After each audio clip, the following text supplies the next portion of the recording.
Maraming salamat sa ating kalihim ng Department of Agrarian Reform, Secretary Conrad Estrella. Please take your seats. Ang representante ng 4th District ng Leyte, Congressman Richard Gomez.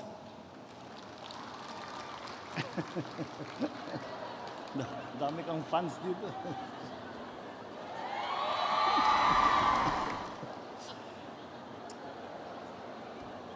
Alam niyo po, noong bata pa ako, nag-umpisa pa lang ako mamumulitika, ang payo sa akin ng magulang ko, huwag kang aakyat ng entablado na may kasama kang mas gwapo sa'yo.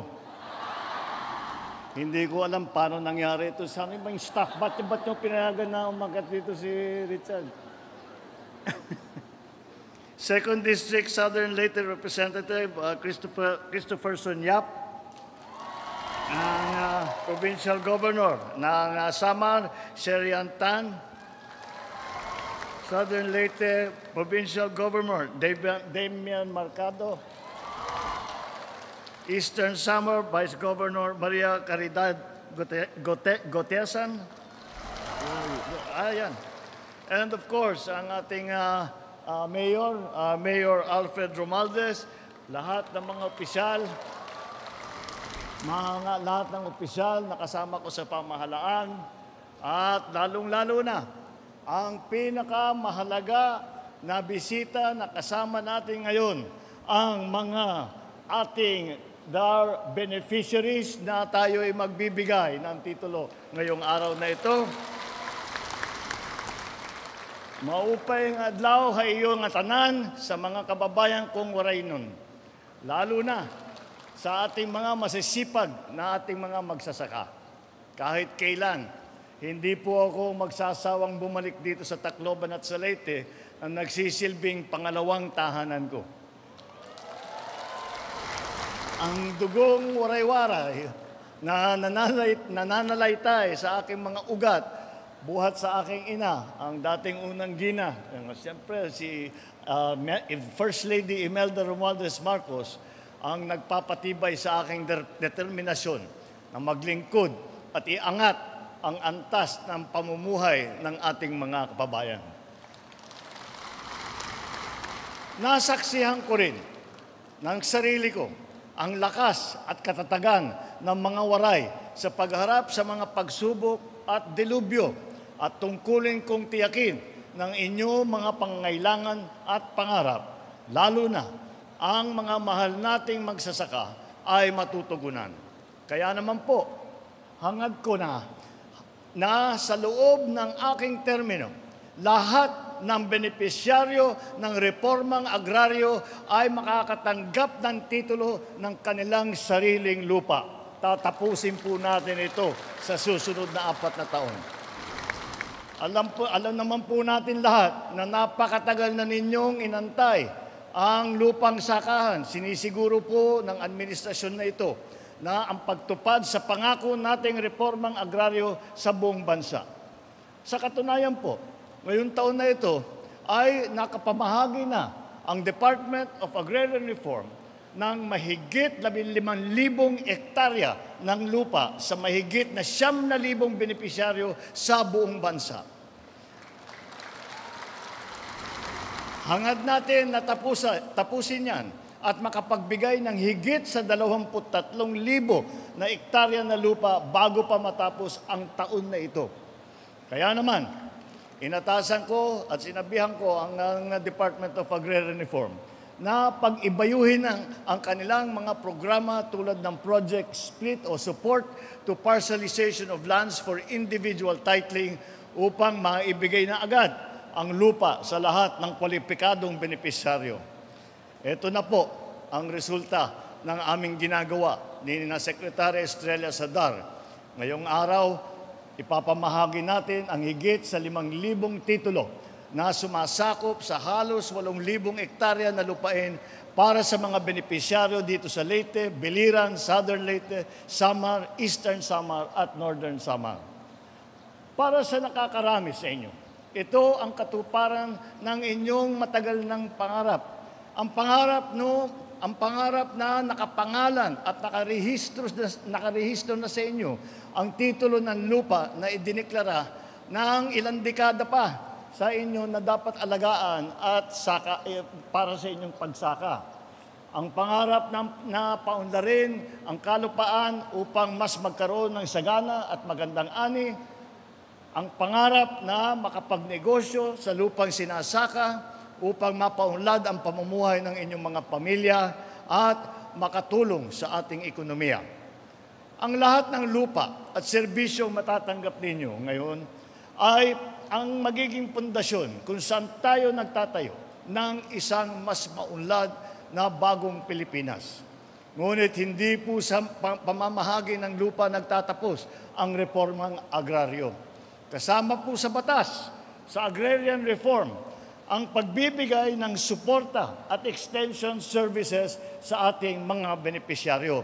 Kaya po, meron po tayo din mga representative na nasa labas na nakatanggap ng mga thresher, ng mga traktor at iba't ibang gamit, pati na yung kulungan ng manok para sa pagparami ng itlog at lahat ng iba't ibang gamit na aming binibigay. Dahil po, ang trabaho po ng Department of Agrarian Reform ay hindi lang magbigay ng titulo. Kung hindi, kapag nakapagbigay na nga ng titulo, ay tuloy pa rin ang parating na tulong na binibigay natin para makapagsimula ng mabuti ang ating mga naging benepisyaryo.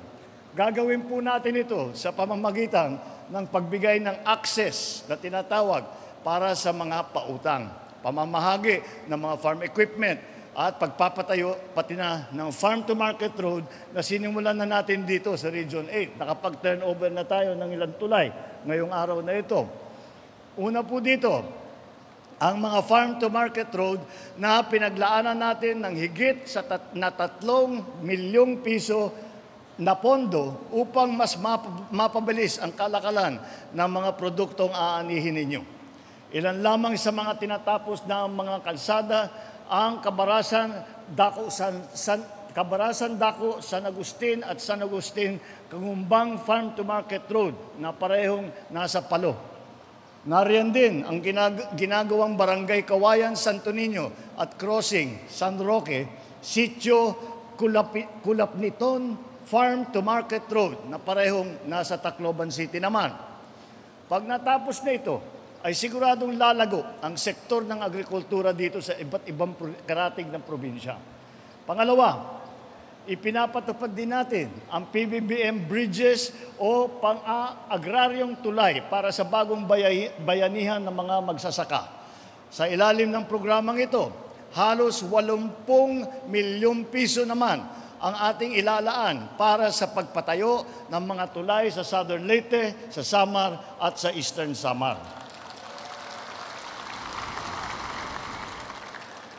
Kabilang po rito sa mga PBBM bridges na ito, ang San Roque, Dayanog Bridge, Sigo Bridge, Baral 2 Bridge at Cambukol Bridge. Sa pamamagitan ng mga tulay na ito, masisigurong ligtas at mas mabilis na madadala ang mga ani at kalakal ng ating mga magsasaka sa merkado. Pangatlo, upang masolusyonan naman ang problema na hinaharap natin, na dinadanasan natin na pagtuyot sa El Nino, ay ang inyong sektor ay naglalaan tayo ng higit ng 71 milyong piso para sa mga proyektong irigasyon at patubig. Ilan sa mga ito ay natapos na tulad ng Kabibihan Small Irrigation Project sa Biliran, ang solar-powered pump scheme, at saka yung construction of irrigation facilities sa Katubig, Northern Samar, at ang patuloy na tinatapos na Himayangan Small Irrigation Project sa Southern Leyte. Pang-apat, at ang pinaka-importante po, ang paghahatid ng mahigit 200 makinarya at kagamitan sa pagsasaka na aabot ng 10 milyong piso ang halaga at higit sa 1,500 benepisyaryo ang mabibigyan nito sa Region 8. Dagdag po pa rito, Sinusiguro ng DAR na may pautang pang-agrikultura na maaaring lapitan ang ating mga magsasaka para makapagsimula ng maliit na negosyo at mapaunlad ang kanilang kabuhayan. Inutusan ko rin po ang ating DAR na makipagtulungan sa ibang ahensya ng gobyerno tulad ng DSWD, ng DOLE, upang makapagbigay pa ng mas malaki na tulong at serbisyo sa ating mga magsasaka. Talaga naman, siksik, gliglig at nag-uumapaw ang mga dala naming serbisyo sa inyo. Ang mga ito ay hindi lamang para sa pagpataas sa inyong ani. Ito rin ay naglalayong paghusayin ang kalidad ng inyong buhay. Sa inyong nakasalalay na seguridad sa pagkain sa bansa. Dahil dito, nais kong ipabatid ang aking taus-pusong suporta sa inyong mga pagsisikap. Kayo ang tunay na mga bayani sa ating lupang pinagyaman ng inyong pawis at pagmamahal. Ang hiling lamang po namin ay alagaan naman ninyo, ang pagyamanin po ninyo ang mga binigay sa inyo ngayon. Alam po ninyo, ito ay malapit sa puso naming dalawa ni Secretary Conrad Estrella.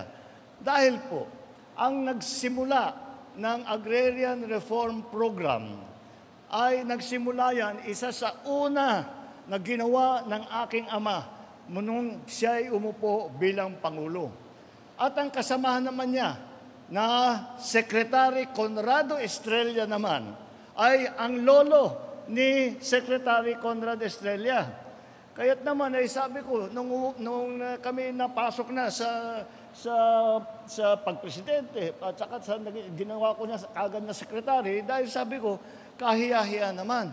30 taon na, lampas pa sa 30 taon na nag-aantay ang tao. Ito ang inutos sa atin ng mga ninuno natin. Kahiya-hiya naman na hindi natin matatapos. Ay napaka-importante nitong ating ginagawa. Kaya po kami ay nasisiyahan. Kung kayo po ay nasisiyahan, siguro kasama na namin kayo sa siya na naitupad namin ang pangako na 30 taon nang inaantay na tuparin.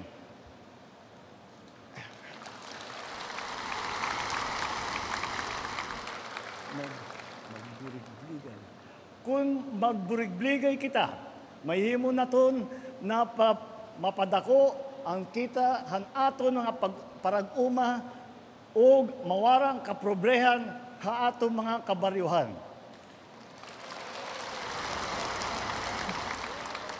Basta tayo magsama-sama, magagawa natin po ito at magpapaganda natin ang ating mga rural area. Hindi po ito huli ang pagdalaw namin dito sa aking pangalawang tahanan dito sa Leyte. Sapagkat itong ating pagbibigay ng tulong at paghahatid ng serbisyo ay tuloy-tuloy na pasada. Hindi isang pasaba, isang lilibot lamang sa buong kapuluan. Ang galing nga po kami, kaninang umaga, nanggaling kami sa Dumaguete. At ganito rin ang aming nagawa. Meron din kaming binigay ng mga titulo. Dahil iminabanali po namin, sinabay na namin yung Cebu, ano yung isa? At Siquijor. Tapos sabay na meron kaming television na nandun sila para kasama sila sa programa. Kaya yun pa ang aming ginagawa. At ay tuloy-tuloy po natin gagawin yan. Hindi po ito minsanan lamang. Kami po ay laging nandito na magsusuporta at nakikinig para malaman kung ano ang inyong mga hinain, kung ano ang inyong mga pangalan. Babalik po ako dito at magdadala pa ng mas maraming tulong. Kagaya po ng sabi ng ating kilala nung gera, Eastern Visayas, I shall return. Damo nga salamat sa inyong natanan. Mabuhay ang mga parag-uma, mabuhay ang bagong Pilipinas. Damo salamat.